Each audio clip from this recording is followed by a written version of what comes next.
y les dio poder sobre los espíritus inmundos.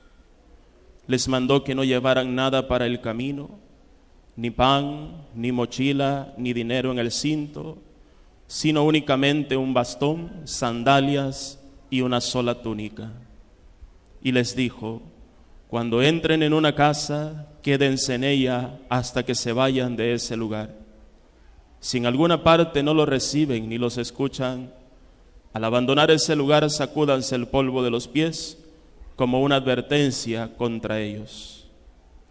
Los discípulos se fueron a predicar el evangelio, expulsaban a los demonios, ungían con aceite a los enfermos y quedaban curados. Palabra del Señor.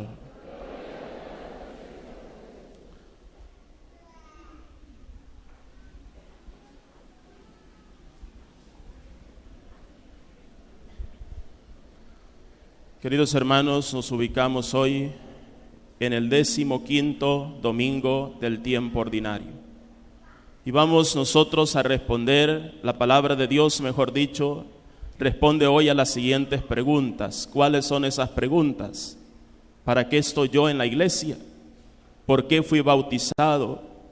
¿Cuál es el cometido? ¿Cuál es el encargo que el Señor me ha dejado a mí como bautizado, como hijo de la iglesia? A esas preguntas de ese tipo responde hoy la palabra de Dios.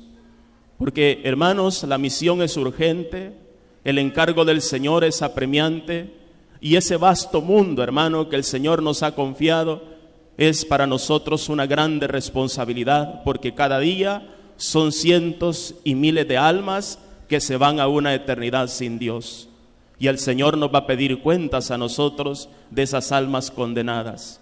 Como se lo dijo, ¿verdad?, ante la muerte de Abel por manos de su propio hermano Caín. Cuando aquel hombre había muerto, la sangre de Abel reclamaba al cielo y le dijo Caín: ¿dónde está tu hermano? ¿Por qué me preguntas a mí sobre la vida de mi hermano? ¿Acaso yo soy el guardián de la vida de mi hermano? Caín, ¿dónde está tu hermano Abel? Es decir, hermanos, usted y yo somos corresponsables de la salvación de los demás. Y el Señor nos va a pedir cuenta a nosotros de ello. Asimismo, hermano, a mí me tiene que preocupar cómo está mi familia, por qué camino estamos yendo, cómo está la gente de nuestra iglesia, cómo está la gente de nuestro mundo, si estamos buscando esos caminos de salvación, si nos estamos preparando en esta vida para ese encuentro con el Señor. Tenemos que vivir seriamente preocupados si estamos luchando o no por nuestra propia salvación. Entonces, hermano, ese es el encargo que el Señor nos ha dejado. Esa es la misión suya y mía. Ninguno de nosotros, los bautizados hoy, esta mañana, en esta Eucaristía, tenemos que sentirnos exentos de esta grande responsabilidad. Entonces, hermano, para presentar esa panorámica ante el mundo en el cual nosotros vivimos, ese mundo al cual nosotros hemos sido enviados, la primera lectura de hoy nos sirve, hermanos, para hablar un poquito de esa realidad que está frente a nuestros ojos como servidores del Señor. Porque muchas veces, hermano, ¿por qué no nos hemos puesto a trabajar? Muchas veces, ¿por qué no hemos comenzado a poner en práctica la misión que el Señor nos ha encomendado? Porque no somos capaces de ver, hermano, la grande necesidad que hay en el mundo. Estamos viendo hacia abajo, estamos viendo las cosas materiales, estamos viendo mi propio placer y pecado, y se me ha olvidado que delante de mis ojos hay una grande necesidad que el Señor me está diciendo: es urgente que te pongas en camino a hacer algo por tus hermanos. En la misma familia, hermano, ¿cuánta despreocupación hay de los padres hacia los hijos? No les importa que su matrimonio se le esté echando a perder. No nos interesamos que los grupos de la iglesia cada día vayan más abajo, decayendo en la fe. Muchos de nosotros estamos enfrascados en nuestro propio egoísmo, hermano. Y es este vasto mundo que hoy se nos presenta, ayudado por la primera lectura, nos tiene que hacer despertar el corazón y abrir los ojos, hermano, para ver qué tenemos que comenzar a hacer en beneficio de esa salvación, no solo nuestra, sino de aquellas personas que nos rodean cada día, nosotros comenzando con la misma familia. Entonces, hermano, el profeta Amós es un hombre que hoy aparece como ejemplo. El profeta Amós es un hombre que hoy parece como prototipo al cual nosotros debemos tratar de imitar. El profeta Amós le toca resurgir de entre medio del pueblo de Israel, en medio de una situación muy crítica que está pasando el pueblo de Israel.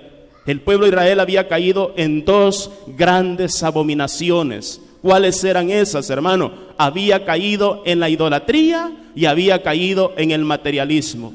Dos cosas, hermano, que ciegan la mente y el corazón de un pueblo y le hacen abandonar los mandatos de Dios, hacen abandonar el culto a Dios, hacen abandonar su fe en Dios. Ahora les interesan sus propios dioses, les interesan los bienes materiales. En medio de esa crisis que está viviendo el pueblo de Israel, es donde le toca al profeta resurgir, hermano, para anunciar y recordarles: los falsos dioses no les van a dar la salvación. El materialismo, las cosas materiales, no son fuente de felicidad para el corazón del hombre. Entonces, hermano, en medio de ese ambiente, le toca al profeta Amós comenzar a anunciar los mandatos del Señor. Y cuando más encendido está aquel mensaje del profeta Amós, llega el sacerdote de Betel, del templo de aquel tiempo, y le dice, ¿verdad?, a Amasías, a Amós, le dice: mira, visionario, vete a profetizar a otras tierras y no estés perturbando aquí el templo de Dios, que es un templo dedicado al rey y a su reino. ¿Quién es el que lo calla? ¿Quién es el que le dice que se vaya a predicar a otras tierras al profeta, hermano?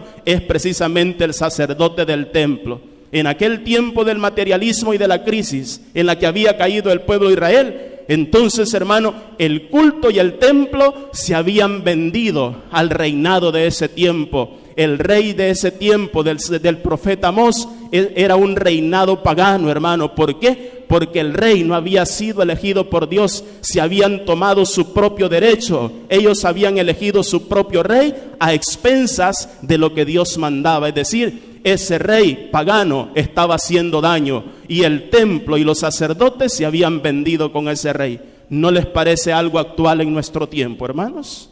¿No les parece a ustedes, verdad, que esta palabra de Amós también es actual en el tiempo que nosotros estamos viviendo? Cuando en nuestras iglesias, hermano, ya sea la iglesia católica o la iglesia protestante, cuando en nuestra iglesia dejamos entrar a los falsos dioses del poder, el Dios del tener, el Dios de la política, el Dios del narcotráfico, el Dios del poderío de este mundo, y cuando vendemos nuestras iglesias, hermano, a ese tipo de dioses y a ese tipo de emperadores, nuestra iglesia ya no tiene el poder ni la autoridad de mandar el verdadero evangelio del Señor. Por eso el sacerdote le dice al profeta: vete a predicar a otro lado y no estés perturbando el templo de Dios, que es un templo dedicado al rey. Qué lástima, hermanos.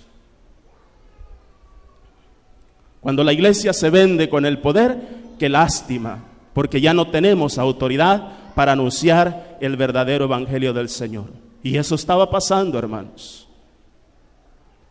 Y eso es algo actual ahora en día también, hermanos, que está pasando en nuestras iglesias, tanto en la iglesia católica como en la iglesia protestante. Cuando nos vendemos con el poder, ya no tenemos autoridad para anunciar el evangelio del Señor. Qué duro que el sacerdote Amasías tenga que llegar y decirle al mismo profeta: no estés perturbando aquí la casa de Dios, vete, visionario, a predicar a otras tierras, porque este templo está dedicado al rey y a su reinado. ¿Por qué? Porque el profeta estaba predicando la verdad, el profeta estaba predicando la justicia, el profeta estaba denunciando el pecado, y si esa palabra llegaba a oídos del rey, entonces el sacerdote y toda la demás gente iban a tener problemas con el rey, hermano. ¿Cuántas veces tenemos que callar nuestra boca por no hacer sentir mal a los poderosos de este mundo, hermano? Y ay de nosotros el día que callemos el evangelio, ay de nosotros el día que no denunciemos las injusticias, ay de nosotros el día que opaquemos la verdad del Señor simplemente por tener bien a los dioses de este mundo, hermanos. Qué duro, pero esa es la realidad, ¿verdad? Entonces, ¿qué le dice el profeta, hermano? Y esto es lo que tenemos que aprender del profeta. Mientras más perseguida sea nuestra iglesia, Mientras más temor se quiera infundir en nuestra iglesia, mientras más amenazada sea nuestra iglesia, con más valentía tiene que prepararse la iglesia y decir: yo voy a seguir anunciando el mensaje del Señor, le guste o no le guste a nadie, le guste o no le guste a cierta persona, el mensaje del Señor no se puede callar. Y esto es lo que tenemos que aprender del profeta. ¿Qué le dijo el profeta? Yo no soy profeta ni hijo de profeta, sino pastor y cultivador de higos. Sin embargo, el Señor me sacó de entre medio del rebaño para que yo anunciara su palabra. ¿Qué le estaba diciendo el profeta? Yo no soy profeta ni hijo de profetas. Yo no estaba esperando que el Señor me eligiera. Yo bien estaba cuidando el rebaño de mi familia. Yo soy cultivador de higos. Sin embargo, ha sido el Señor que me ha nombrado. Él me ha dado autoridad. Él ha puesto sus palabras en mis labios y yo no me voy a callar. Eso le estaba diciendo el profeta a Amasías, sacerdote del templo. Esa autoridad, esa valentía se necesita hoy en nuestros cristianos de nuestra iglesia, hermanos. Eso se necesita en nuestra iglesia. Vete, visionario, le dijo, a predicar a otras tierras y no estés aquí perturbando el templo, la casa de Dios, que ha sido dedicada al rey y a su reinado. Yo no soy profeta ni hijo de profetas, le dijo Amós. Yo soy pastor y cultivador de higos. Sin embargo, el Señor me eligió a mí para que me levantara y llevara esta palabra y anunciara la palabra a mi pueblo Israel. Lo que le pasa a mi pueblo lo tengo que sentir en mi corazón. Lo que le está pasando a mi gente me tiene que doler en el corazón, y eso me tiene que hacer levantarme para decir una palabra en contra de las injusticias de nuestra sociedad, hermanos. Cuando hay cristianos, cuando la gente que cree en Dios se calla, entonces pasan muchas injusticias que aplastan nuestro pueblo, hermanos. Cuánta gente católica, cuánta gente de iglesias protestantes vendidas con el poder actual, hermano, sin importarles que mucha gente esté sufriendo la carga de los impuestos, que mucha gente esté sufriendo porque ya no hay atención médica en los hospitales, ya no hay ni para dar un acetaminofén en los hospitales, que esté en una pésima educación en las escuelas, hermano. ¿Dónde están los profetas de nuestro tiempo, hermanos? Como lo dijo Monseñor Romero, la predicación que no denuncia el pecado y la injusticia, esa no es predicación del Evangelio de Cristo. Nosotros tenemos que tomar conciencia de la realidad que estamos viviendo. Y el profetismo, hermano, no fue solo en el Antiguo Testamento. Los profetas del Nuevo Testamento somos nosotros, usted y yo. ¿O no es cierto, hermanos? Desde el día de nuestro bautismo, cuando se nos ungió con aceite, ¿qué nos dijo el sacerdote? Y pasas a formar parte del pueblo, y serás con Cristo sacerdote, profeta y rey. ¿Verdad que así se nos dijo en el bautismo? Entonces, hermanos, esa situación, ¿verdad?, que estaba viviendo el pueblo de Israel, no ha sido, hermanos, solo en aquel tiempo. Las situaciones de nuestro tiempo son bastante lamentables, pero el profeta no se va a detener. Y cuando Amasías lo manda a predicar a otros lugares para que no esté perturbando al pueblo, Dios le dijo: yo no soy profeta ni hijo de profetas, sino que soy pastor y cultivador de higos. Sin embargo, el Señor me eligió, me hizo surgir de entre el pueblo para que anunciara su palabra a mi pueblo Israel. Ese convencimiento, esa valentía, se la tendríamos que pedir hoy al Señor, así como se la dio al profeta Amós, hermanos. No es fácil pararse delante de un grupo, no es fácil pararse delante de un pueblo para anunciar las verdades del Señor, hermano, pero tenemos nosotros que seguir de la mano con la justicia y con la verdad del Evangelio del Señor. Entonces la pregunta de ustedes es: Padre, ¿y si yo tengo que vivir el encargo que el Señor me dejó? ¿Cómo tengo que comportarme? ¿Cómo tengo que hacer esta misión? ¿Cómo tengo que llevar a cabo este encargo de hacer el trabajo como lo hizo el profeta Amós?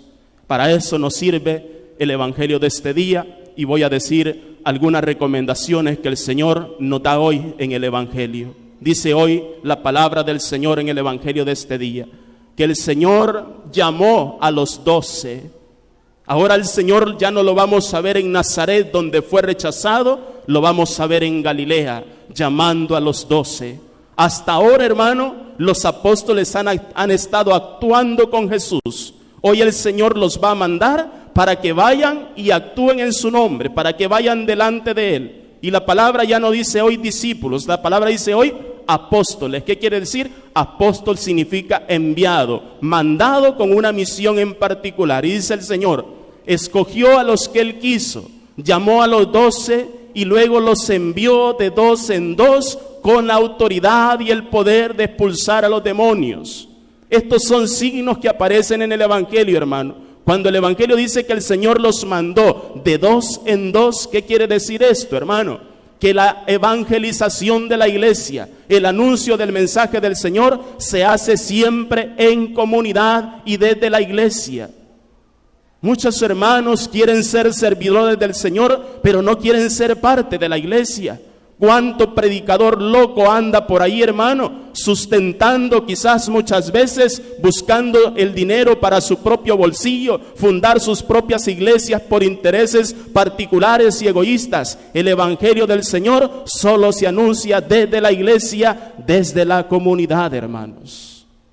El Señor los mandó de 2 en 2. 2 en 2, ¿qué significa? Hacer el trabajo como iglesia, en grupo, donde está la comunidad, donde están reunidos 2 o 3 en mi nombre, ahí estoy yo en medio de ellos. Yo no entiendo cómo hay mucha gente, hermano, que sale un loco resentido de una iglesia, agarra su Biblia, abre el garaje de su casa y comienza a reunirse. Allí va un montón de pasmados siguiéndolo. Donde no está el grupo, no está la iglesia, hermano. ¿Por qué seguimos evangelios individualistas? ¿Por qué seguimos evangelios que no son los evangelios del Señor? ¿Cuánta iglesia nace hoy, hermano, del egoísmo y del resentimiento de una sola persona? Pero ahí va gente siguiéndolo. No entendemos nosotros todavía ese fenómeno, hermanos. El evangelio solo se anuncia desde la iglesia y desde la comunidad. Los envió de 2 en 2, dice el Señor, y los mandó a anunciar el Evangelio con el poder de expulsar a los demonios. Cuando yo me dispongo, hermano, a ir de 2 en 2, cuando yo me involucro en las tareas de la iglesia, cuando yo soy parte de los grupos de la iglesia, cuando yo persevero en un movimiento, cuando yo crezco en un grupo, cuando me dispongo a servir en una pastoral de la iglesia, ¿por qué estoy prestando ese servicio? Porque ir y llevar la palabra del Señor es el resultado de un mandato que el Señor nos dejó, de un mandamiento, de amar al prójimo, hermanos. El llevar la palabra para que otro la conozca es fruto del amor que yo le debo tener a mi hermano. En la persona que no se ha puesto en camino todavía a servir a su hermano, a llevar la palabra, a servir a la iglesia, es una persona que no está amando a su prójimo todavía. ¿Por qué? Porque cuando yo dejo mi comodidad y salgo para servirle a mi hermano, yo le estoy demostrando que lo amo y que quiero que él se salve también. Pero ¿qué me dice usted de tanta gente sentada en nuestra iglesia calentando la banca todavía, hermano? Solo vengo a la Eucaristía de domingo, me alimenté de la palabra y del cuerpo del Señor y regreso 7 días a la semana, que ya no soy ni chicha ni limonada. ¿Qué le parece eso a usted, hermanos? Cuando hay niños que están esperando la palabra de Jesús, cuando hay jóvenes que están necesitando la palabra del Señor, cuando hay familias que se están despedazando por no recordarles el encargo que el Señor les ha dejado a los matrimonios, cuando hay enfermos que no hay quien les dé una palabra de aliento, y los católicos está bien de brazos cruzados viendo la novela o los 12 corazones, ¿verdad que sí? Los 12 corazones allá por las 3, 4 de la tarde, con un buen cafecito y un buen pan de torta, ¿verdad que sí? ¿Sabe bien eso o no? ¿Verdad que sabe rico el café a esa hora?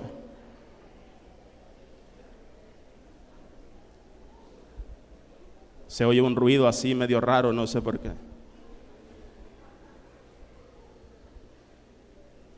Los mandó de 2 en 2, dice el Señor, con el poder de expulsar a los demonios. Cuando el Evangelio, hermano, es llevado al mundo, cuando el Evangelio es llevado a las personas, nosotros vamos a ir, hermano, con esa autoridad y ese poder que el Señor nos ha dado.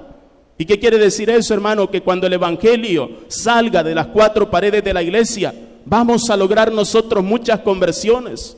Muchos van a volver del alcoholismo, muchos van a volver de la drogadicción, muchos van a volver del adulterio, de la fornicación. ¿Por qué? Cuando el evangelio se predica fuera de las cuatro paredes de la iglesia, ese mismo evangelio que ha sido puesto en nuestros labios tiene el poder de expulsar a los demonios, hermano. Los demonios que están atando a tantas personas que viven a nuestro alrededor. Y no vea muy lejos, hermano, allí en su misma casa tiene a su hijo viviendo en pecado, allí en su misma casa tiene a su hija viviendo en pecado. Allí es donde comienza el anuncio del evangelio del Señor, que tiene poder para expulsar esos demonios. Ahí comienza la proclamación de la palabra de Dios. ¿Y qué dice a continuación el evangelio? Le dijo el Señor, miren, vayan a la ciudad, y cuando vayan, le dice el Señor, no lleven dinero en el cinto, no lleven 2 túnicas, le dice el Señor, no lleven ni oro y plata, sino solamente un bastón y sandalias en sus pies. ¿Qué está diciendo el Señor, hermano, con esto? Que el mensaje del evangelio del Señor no radica, hermano, en la comodidad, en los lujos y en las posibilidades económicas de este mundo. El evangelio del Señor se tiene que anunciar con 2 cualidades, con pobreza y con desprendimiento, hermanos. Cuando haya un evangelio que se quiera anunciar buscando el sustento y el aplauso de este mundo, ese ya no es el evangelio de Cristo. Por lo tanto, ustedes sean críticos, hermano. Delante de los pueblos se están parando muchos falsos pastores que solo les interesa hacer crecer sus bolsillos, hermano. Están agarrando la palabra de Dios para enriquecerse. Y esto está pasando en nuestra iglesia católica y está pasando en las iglesias protestantes. El evangelio del Señor está siendo tomado, está siendo proclamado solo para hacer crecer bolsillos de falsos pastores. Y eso usted y yo lo tenemos que ver. Cuando vayan a anunciar el evangelio, dice el Señor, no lleven ni oro y plata, no lleven dinero en el cinto, no lleven 2 túnicas, solo lleven un bastón y sandalias. El evangelio de Cristo tiene que ser predicado con pobreza y con desprendimiento, hermano. El encargo suyo y mío es anunciar, y lo demás el Señor lo va a proveer. Lo necesario para salir adelante con ese evangelio, el Señor lo va a proveer, hermanos. Pero cuando una iglesia va buscando el lujo, cuando una iglesia va buscando el prestigio, cuando una iglesia va buscando los aplausos de este mundo, ese evangelio y esa iglesia ya no es del Señor. ¿Y cuánto está pasando eso también en nuestro tiempo? Entonces, hermanos, continúa diciendo el evangelio, ¿verdad? Cuando entren en una casa, quédense en ella y no se vayan de aquella casa, dice el Señor, hasta que hayan predicado bien la palabra de Dios, el evangelio. No se vayan de aquella casa. Y si en alguna casa no lo reciben, en señal de protesta contra aquella casa, sacúdanse hasta el polvo de los pies. ¿Qué significa la palabra casa? Cuando entren en una casa, quédense allí y no se muevan de allí hasta que se vayan. Hermanos, ya en aquel tiempo comenzaba a hablarse de comunidad, de iglesia. Casa, los lugares donde se reunían los apóstoles para predicar el evangelio, para celebrar los sacramentos, para anunciar el evangelio. Aquella casa era el prototipo de nuestra iglesia, es decir, una parroquia, una diócesis en cada lugar. Allí la iban dejando los apóstoles, hermano. Ya se hablaba de iglesia en aquel tiempo, no de iglesias, sino la iglesia del Señor. Termina el evangelio diciendo, y con esto termino, para los que ya se aburrieron, no quiero que vayan a caer en la tentación del sueño, porque van a perturbar al hermano que tienen a la par ahí. Entonces termino con esta idea. Dice el Señor que una vez dadas estas recomendaciones, ellos se fueron a otras aldeas a anunciar el evangelio de Cristo y oraban por los enfermos, los ungían con aceite para que los enfermos quedaran curados. El aceite, hermano, en la Biblia representa la medicina para nuestros males, para nuestras enfermedades, para nuestras heridas. No vamos a ser como algunos predicadores locos que andan por ahí ungiendo a los enfermos con aceite de oliva. No está diciendo eso el Señor. Aceite significa llevar la palabra, llevar la oración, llevar la medicina que está necesitando ese hermano, que no esté enfermo solo del cuerpo, muchas veces del alma. La palabra de Dios, la oración que lleva el misionero, tiene ese poder para sanar heridas de rencores, de resentimientos, de tantos males que se han apoderado de nuestra vida y de nuestro corazón. Hermanos, ese vasto mundo que hay allá afuera es inmenso y hay mucha necesidad. No nos contentemos nosotros con mirar la misa de 10 de la mañana, ¿verdad?, donde todas las bancas están llenas de hermanos. Allá afuera hay mucha, pero mucha necesidad. Y usted y yo hemos sido puestos en este mundo para llevar la palabra. ¿Qué es lo que tengo que hacer? Sumarme a la misión de la iglesia. Padre, ¿dónde le puedo colaborar? ¿En qué grupo puedo crecer, Padre? ¿En qué ministerio yo puedo trabajar? ¿Cómo puedo yo servirle a ese niño, a ese joven, a esa familia, a ese enfermo que lo necesita? Cada uno de nosotros somos responsables de esa misión que el Padre Dios le confió a su Hijo y que su Hijo Jesús la ha confiado hoy a nosotros. Y dijo San Pablo: ay de mí el día que yo no evangelice. Pidámosle al Señor que ninguno de nosotros nos sintamos exentos de llevar esa palabra del Señor. Que el Señor nos dé esa gracia hoy en esta Eucaristía, así sea.